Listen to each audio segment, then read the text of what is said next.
سب مل کر یک زبان نعرہ تکبیر، نعرہ رسالت، ازل سے ابد تک ان کا محافظ نعرہ حیدری، حسینیت، یزیدیت، برائے ظہور وارث مکہ و مدینہ، برائے ظہور وارث کعبہ و کربلا، برائے ظہور وارث سدرۃ المنتہی، برائے ظہور وارث زمزم و صفا، برائے ظہور وارث محمد المصطفیٰ، برائے ظہور وارث علی المرتضیٰ، برائے ظہور وارث حسن المجتبیٰ، برائے ظہور وارث حسین کریم کربلا، برائے ظہور وارث صلی اللہ، برائے ظہور وارث لا الہ الا اللہ، برائے ظہور وارث محمد الرسول اللہ، برائے ظہور وارث علی ولی اللہ الولی العصر صلوات۔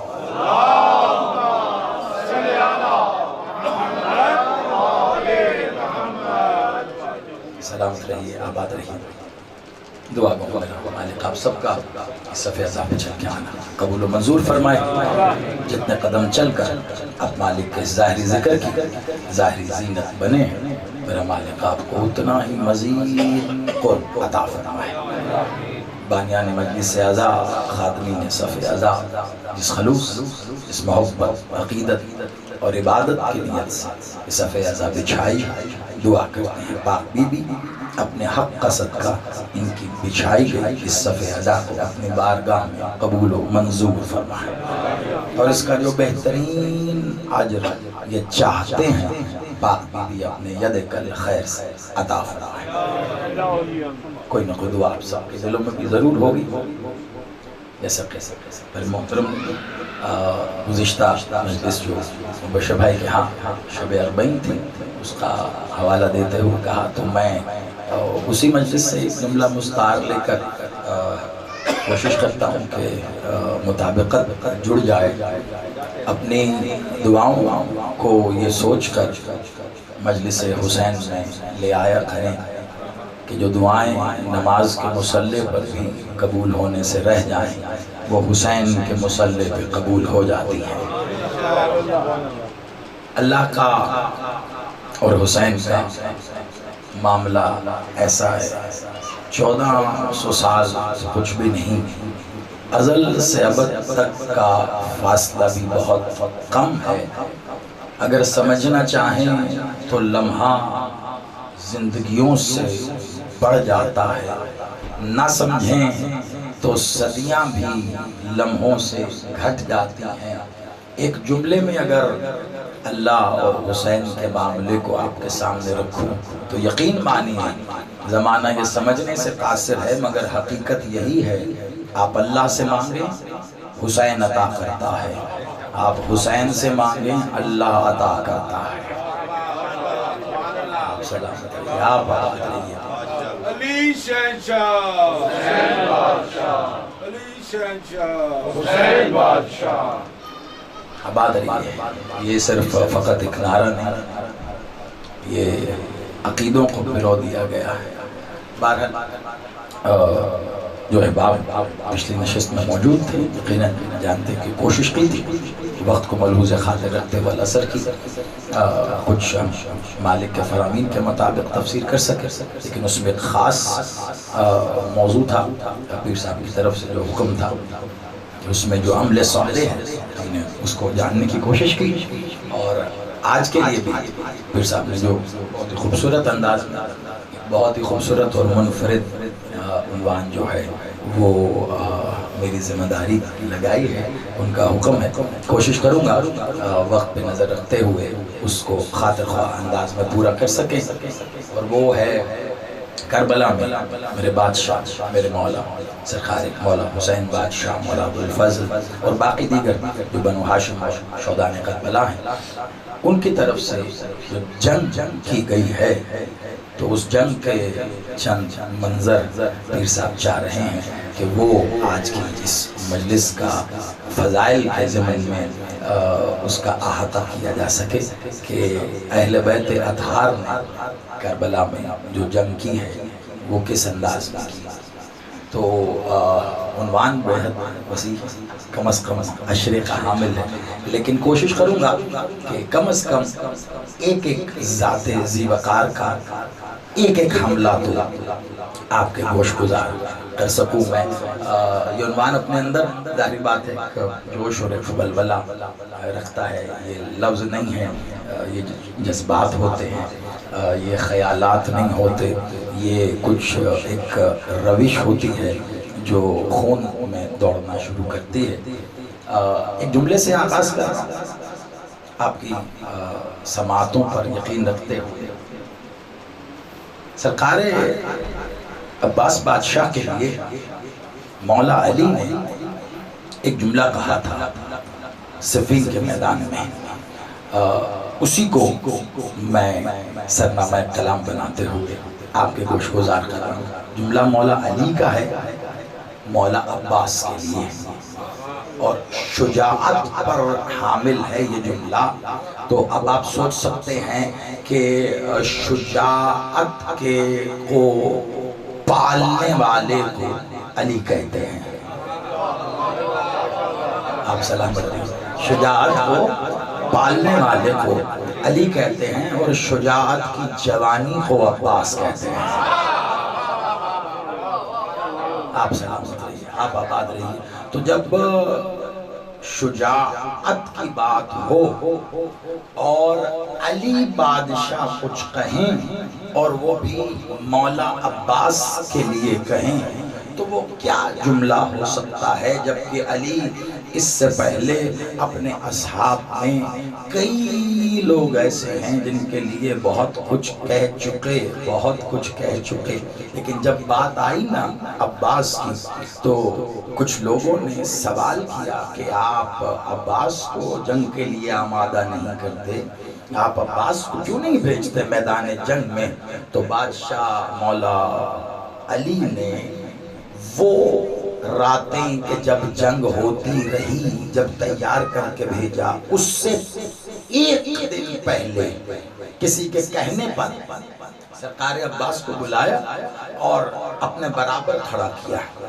اور سرکار عباس جوان بات دیکھیے کس سن کا معاملہ ہے اور سرکار عباس کا کیا سن و سال ہوگا. آپ یقین مانیے علی بادشاہ نے جب اپنے برابر کھڑا کیا نا تو صفین میں عباس کا قد علی جیسا تھا.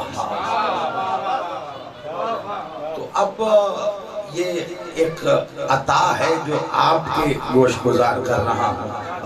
بہت بڑا قرض اس طرح جیسے جس جگہ میں بیٹھا ہوں یقیناً یہ چھاؤں آپ سب کے سروں پر اسی طرح ہمیشہ قائم و دائم رہے. ایک قرض کی صورت میں خود پر سمجھ کر مولا کے جملے سے پہلے یہ جملہ آپ کو دے رہا ہوں تاکہ ذہن اور بھی آمادہ ہو سکیں. یہ ایک روش ہے جس پر چل کر جنگ پڑھی جاتی ہے. استاد مکرم میرے قبلہ ڈاکٹر ضمیر اختر نقوی صاحب کو ید طولہ تھا. اس میں کوشش کروں گا کہ اسی انداز میں اگر ایک جھلک بھی آپ کو آ گئی تو میری کامیابی کا باعث ہوگا. عباس بادشاہ کو علی نے بلایا صفین میں. سائل نے سوال کیا تھا آپ عباس کو کیوں نہیں بھیجتے میدان میں؟ تو عباس کو بلا کر اپنے برابر کھڑا کیا تو علی نے اپنا دایاں ہاتھ عباس کے شانے پہ رکھا. تو میدان صفین میں عباس کا قد علی کے برابر تھا. تو مجھے کہنا پڑے گا کربلا آتے آتے کم از کم ابو طالب کے برابر ہو گیا. کم از کم تو ابو طالب. اور حقیقت یہی ہے کہ ابو طالب اگر کربلا میں ہوتے تو عباس ہوتے اور عباس اگر مکہ میں ہوتے تو ابو طالب ہوتے. لیکن آپ یقین مانیے میرا عقیدہ یہ کہتا ہے کہ ابو طالب کربلا عباس ہو کے آئے اور عباس مکے میں ابو طالب بن کے آئے. یہ گھرانہ ہی ایسے ہے. کلنا محمد، ایک دوسرے کا تعارف ہے۔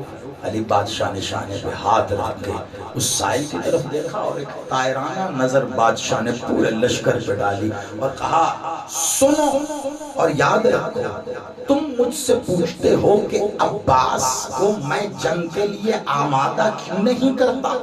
کیا تم عباس کو لڑتے ہوئے دیکھنا چاہتے ہو؟ تو پھر علی کی بات یاد رکھو، عباس کو لڑنے کے لیے لڑنا نہیں پڑتا۔ آپ سلامت رہیے، مولا آپ کی زندگی کرے۔ یقیناً یہ خالق کلام نہج البلاغہ کلام ہے، یہ اپنے اندر ایک پوری نہج البلاغہ کے جملے میں کہہ دی ہے مولا عباس کے لیے کہ عباس کو لڑنے کے لیے لڑنا نہیں پڑتا۔ مالک کا یہ جملہ کئی جگہوں پر میں نے پڑھا اور اس کے بعد میں نے ہاتھ جوڑ کر مالک کے حضور دس بستہ یہ جملہ مالک کا ہی عطا کردہ اس کے ساتھ کہا یقیناً مولا سچ کہا آپ نے، عباس کو لڑنے کے لیے لڑنا نہیں پڑتا۔ کیوں؟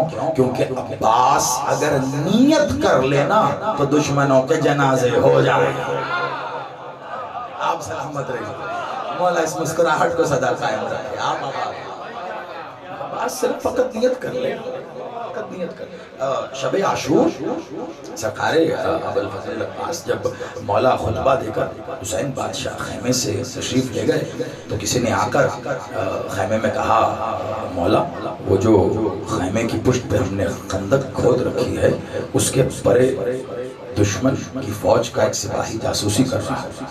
مولا جلال کے عالم میں خیمے سے نکلے، خندق کے اس طرف دیکھا تو وہ شخص درخت کی اوٹ تنے کے پیچھے کبھی نکل کبھی پیچھے، کبھی دیکھتا ہے کبھی پیچھے، پھر اور سے نکل کے دیکھتا۔ مولا عباس نے جلال کے عالم میں کہا او بدبخت کیا کر رہا ہے؟ کبھی نکلتا ہے کبھی چھپتا ہے، کبھی نکلتا ہے کبھی چھپتا ہے، بہت بدبخت ہے تو، بھلا اللہ کی نظروں سے بھی کوئی چھپ سکا ہے؟ اللہ کی نظروں سے کوئی چھپ سکا ہے؟ کیا تو جانتا نہیں میں کس کا بیٹا ہوں؟ بادشاہ نے تعارف کروایا ہے کہ میں تو عین اللہ، اور اس کے بعد جو ایک جملہ کہا وہ کہہ کر بالکل، کیونکہ شب عاشور سے میں نے آغاز کیا، شب عاشور سے میں ایک ایک منظر صرف وقت کو دیکھتے ہوئے آپ کی گوش گزار کروں گا تاکہ بات بھی مکمل ہو سکے۔ ایک کمال جملہ کہا بادشاہ نے، یہ کہنے کے بعد پھر مالک نے اپنا تعارف کروایا کہ جانتا نہیں میں کون ہوں، اور پھر کہا تجھے صرف اس لیے زندہ چھوڑ رہا ہوں کہ ابھی میرے مولا حسین کا امر نہیں ہوا، جب تجھے زندہ چھوڑا مگر میری طرف سے جا کے اپنے لشکر کو یہ کہہ دینا کہ تمہارے بڑے کل آئے تھے شب ہجرت اس وقت کے محمد کو قتل کرنے، ارے تب تو علی سو رہا تھا وہ نہ مار سکے، آج علی جاگ رہا ہے کیسے؟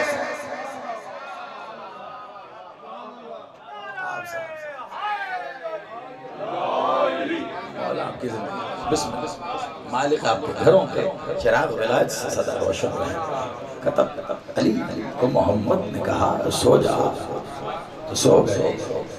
جس کا سو جانا اللہ کو اتنا پسند آئے کہ اللہ سونا خریدنے کے لیے خریدار بن جائے اور پھر پوچھے بیچے گا تو علی کہے علی کا سونا ہے، تو پھر علی ہی کہتا ہے کہ علی ہی خرید سکتا ہے۔ علی اللہ کی رضاؤں سے جس کا سونا خریدا گیا ہو، یقین مانیے میں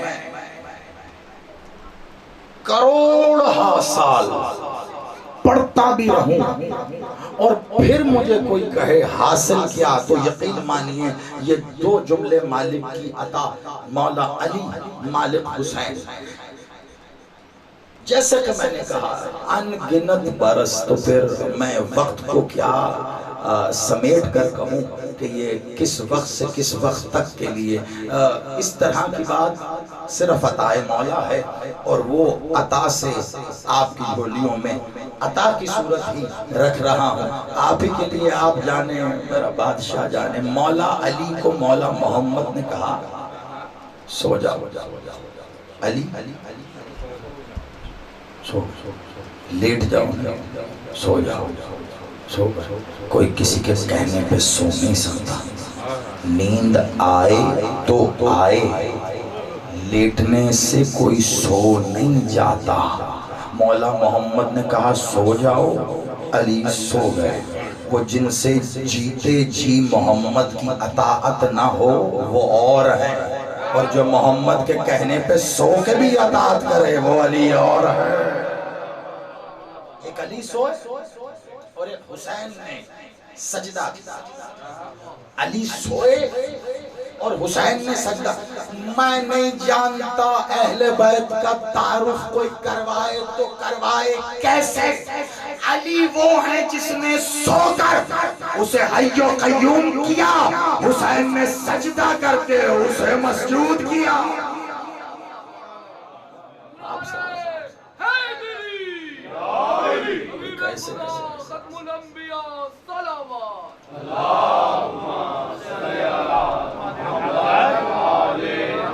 سلامت رہیے، آپ آباد رہیے. جاؤ کہہ دو ان سے اب تو علی جاگ رہا.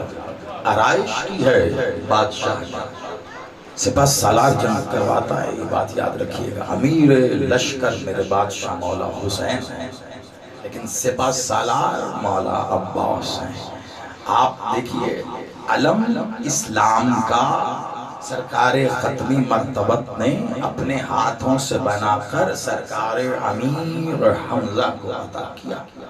سرکار حمزہ پہلی دوسری جنگ میں ان کے پاس، سرکار حمزہ نے اب حمزہ سرکار امیر حمزہ ذات شجاع مقام، یعنی ایک ہی جملہ کہہ دوں وقت کو دیکھ کے. حمزہ سرکار حمزہ کون؟ کوئی اگر پوچھے نا حمزہ کون ہے، کہنا کہ جس کے ہوتے ہوئے لشکر میں علی سپاہی بن کے لڑے اسے امیر حمزہ کہتے ہیں. آپ سلامت رہے، آپ آباد رہے. کیا بہادری اور کیا مرتبہ ہوگا کہ جب تک سرکار حمزہ ہیں علی سپاہی بن کے لڑ رہے ہیں. اور اب علم سرکار حمزہ کس بلندیوں پہ لے گئے ہوں گے. وہاں سے علم کو حاصل کرنے کے لیے جعفر طیار کو پر لگا کے اڑنا پڑا ہے. میں نے بہت کچھ سمیٹ دیا اسے ایک جملے میں. آپ سلامت رکھیے. وہ پروں سے پرواز کی ہے تو پھر اس علم کو تھاما ہے. تو پھر سوچئے جس کو جنت کے نور کے پر عطا ہوں اس کی پرواز کہاں رہی ہوگی کہ وہ امیر حمزہ سے لیا وہ علم کس بلندیوں پہ لے گیا. کم از کم اتنی بلندی پہ تو لے گئے نا کہ اس بلندی پر تصور بلندی سے آگے کچھ ہو نہیں سکتا.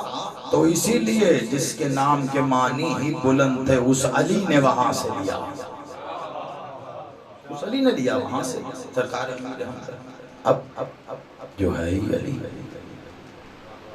وہ کہاں لے گیا ہوگا علم کو اسلام، جس کے نام کے معنی ہی ہے علی.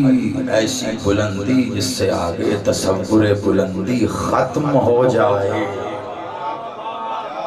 آپ سمجھیں صرف بلند نہیں، وہ ایسی بلندی جس سے آگے تصور بلندی نہ جا پائے. تو پھر اس بلندی پہ تو علی لے گئے نا اسلام کا علم کہ جس سے آگے تصور بلندی نہیں جا سکتا. تو جہاں تصور نہیں جا سکتا نا عباس نے وہاں سے جا کے علم لیا ہے. آپ سلامت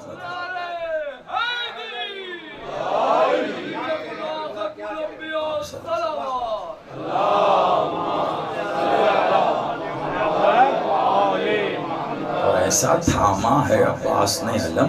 اب یہ عباس ہی جانے کہ عباس علم کو کن بلندیوں پر لے گئے تھے کہ پھر اس کے بعد عباس سے اب کوئی علم نہ لے سکا.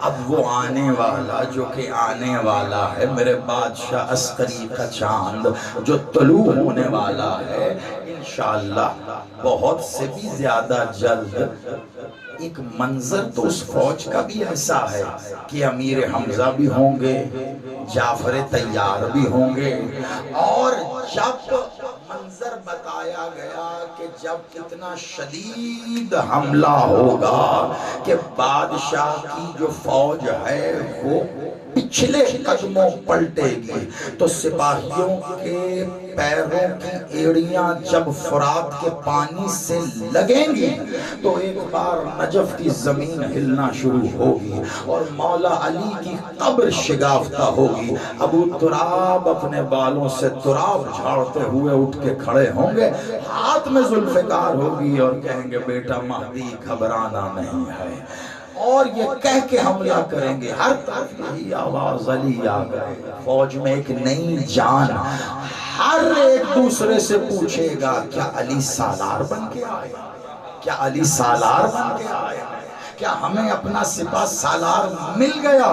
کہ ایسے میں ولی العصر خود استقبال کر کے کہیں گے کہ سب صفیں باندھ لو کہ تمہارا سالار آ رہا ہے، کہ کربلا سے قبر ابو الفضل العباس شگافتہ ہوگی تو سب سے پہلے جو ہاتھ بڑھا کر تھامیں گے عباس کا وہ خود علی ہیں، جو یہ کہہ کے تھامیں گے کہ اے سالار علی کو سپاہی کی صورت قبول کرو۔ آپ سلامت رہے، مولا آپ کی زندگی کرے، تو اب اس کی شجاعت کا کیا منظر ہوگا، کیا عالم ہوگا۔ پورا آرائش کیا ہے کربلا کو مولا عباس نے، طبل جنگ بجا ہے، 10,000 کی فوج تیر کمان لے کر ایک ٹیلے پر کھڑی کر دی، کمان اس میں تیر اور جو پیچھے ترقش ہے اس میں اور تیر ہیں۔ ان 10,000 کے پیچھے ایک اور صف ہے، 10,000، یہ غور سے سنیے گا، بڑا کمال منظر ہے، شاید ہی منبر پر آیا ہے۔ اس کے پیچھے اور 10,000 تیر اندازوں کی صف ہے، ان کے ہاتھ میں کمان، تیر ترقش میں ہو۔ اب طے کیا ہے یہ معلوم کہ لشکر کی طرف سے، لشکر یزید کہ جیسے ہی طبل جنگ بجے گا تو یہ جو 10,000 لوگ کھڑے ہیں یہ اپنے تیر جوڑ کر طبل جنگ بجتے ہی یہ لشکر حسینی کی طرف 10,000 تیر چلا دیں گے۔ تو اب لشکر حسینی کی تعداد کیا ہے وہ تو آپ جانتے ہیں، 10,000 تیر ایک ساتھ چلے گا، اور اب انہیں کہا یہ گیا کہ 10,000 تیر چلا کر تم بیٹھ جاؤ گے اور ترکش میں دوسرا تیر نکال کر کمان میں جوڑو گے، اور اتنی دیر جو پیچھے کھڑے ہیں وہ 10,000 تیر چلا جائیں گے، اور جیسے ہی وہ چلائیں گے پھر وہ بیٹھ جائیں گے، یہ کھڑے ہو کر پھر چلا دیں گے، پھر یہ بیٹھیں گے وہ چلو، یعنی 10,000 تیر یک مشت ایک کے بعد ایک بنا فاصلے کے لشکر حسینی کی طرف چلے بڑھے۔ جیسے ہی یہ 10,000 تیروں کی تعداد لاکھوں میں بدلی اور یہ ہوا میں آتے ہوئے نظر آئے تو گویا منظر ایسا ہوا کہ لشکر حسینی اور لشکر یزید کے درمیان کا جو میدان تھا اس کے اوپر ان تیروں نے سایہ کر لیا۔ اتنی تعداد میں بادل بن کے یہ تیر آ رہے تھے، مولا عباس نے صرف ابرو اٹھا کر ایک بار مولا حسین کی طرف دیکھا اور من ہی من میں، لب نہیں ہلے، من ہی من میں گویا پوچھا کہ مولا کیا حکم ہے؟ بادشاہ نے اپنے چہرہ تصویر ذوالجلال کو ہلا کر ایسے تسلی دیتے ہوئے عباس کو کہا ٹھہر جاؤ۔ مالک 2 قدم آگے ہوئے، حسین بادشاہ نے اپنا ہاتھ اٹھایا، ہاتھ بلند ہوا ہوا میں، لاکھوں تیر بادل بن کے لشکر حسین کی طرف آ رہے تھے کہ ایک لمحے میں یہ تیر گریں گے اور دوسرے لمحے میں فوج کا خاتمہ اور ہم جنگ جیت جائیں گے۔ مالک حسین نے وہ ہاتھ جو مدینے میں بلند کر کے کہا تھا یہ میرا ہاتھ نہیں ہے، یہ دست خدا ہے، مجھ جیسا اس جیسے کی بیعت نہیں کرتا، تو پھر دست خدا نے اپنی کرامت دکھائی، ہاتھ اٹھا تو تیر ہوا میں تھے، حسین کا ہاتھ نیچے آیا تو لاکھوں تیر میدان میں گرے ہوئے، سارے کے سارے تیر میدان میں گر گئے۔ پھر تیر چلے، حسین نے اشارہ کیا، تیر پھر گر گئے۔ حسین بادشاہ نے اپنی گھوڑے کی رکاب پر، مرتجس کی رکاب پہ اپنے قدموں کو جمایا، مالک اپنے قدموں کے سہارے بلند ہوئے اور مخاطب کر کے کہا شمع کو اور لین عمر سات کو ایسے نہیں ہوگا کہ تم یک مشت تیر چلاؤ اور یہ سوچو کہ حسین گمنامی میں مارا گیا، ایسا نہیں ہوگا۔ تو کہہ رہا تھا کل کہ اپنے لاکھوں کی فوج پر بڑا مان ہے، چل آ تو لاکھوں لاتا جا، میں ایک ایک کر کے بھیجوں گا، تو لاکھوں لاتا جا۔ تو پھر ایسے منظر بھی دیکھے گئے، کمال شجاعتیں دکھائیں، وہاب قلبی کیا کمال شجاع بہادر تھے، کیا کمال جنگ ہے، عابس شاقل کی جنگ کیا کمال جنگ ہے۔ بس میں یہ نام اس لیے لے رہا ہوں کہ جب بھی کربلا میں مخالف دشمن کو مارنے کا بات آئے گی تو یہ چند نام ایسے ہیں جنہیں نہیں بھولنا چاہیے۔ کمال جنگ ہے، عابس شاقل کیا بہترین جنگ ہوئی ہے، اور کرتے کرتے جنگ اب موقع آیا ہے کہ اہل بیت اطہار کے چاند میدان میں طلوع ہوں، تو سرکار قاسم کی کیا جنگ ہے۔ ارزق شامی کے بیٹوں کو ایک ایک کر کے جو فنار کیا ہے، 7 بیٹے تھے، ایک جاتا تھا تو اس کا بدلہ لینے دوسرا آتا تھا، وہ مارا گیا تو بدلہ لینے تیسرا آیا، وہ مارا گیا تو چوتھا، جب 7 بیٹے مر گئے، ارزق شامی خیمے سے نہیں نکلتا، ہر بار اس کو جا کے کہتا ہے کوئی نہ کوئی تیرا بیٹا مارا گیا، جنگ کیوں نہیں کرتا؟ تو جانتے ہیں آپ اس کا جواب کیا ہوتا ہے؟ یہ شام کا مانا ہوا پہلوان، پہاڑ تھا، گوشت تھا پورا، اور زرہ پہنتا تھا تو ایسا لگتا تھا پہاڑ پہ گویا لوہے کی چادر کو ڈال دیا گیا، گھوڑے پہ بیٹھتا تھا تو گھوڑے کی پشت اور اس کی ٹانگوں تک گھوڑا چھپ جاتا تھا اس کے وزن سے اور اس کے جسم کے حجم سے، ایسا عالم تھا۔ جب بھی کوئی آگے تیرا بیٹا مارا گیا میدان میں کیوں نہیں جاتا، تو یہ پوچھتا کون آیا ہے لڑنے، تو کہتے ہیں کہ قاسم آیا ہے، کہ عباس تو نہیں آیا نا ابھی، میں تو عباس سے لڑنے آیا، میں تو عباس سے لڑنے۔ جب 7 بیٹے مارے گئے نا، 7 تو اب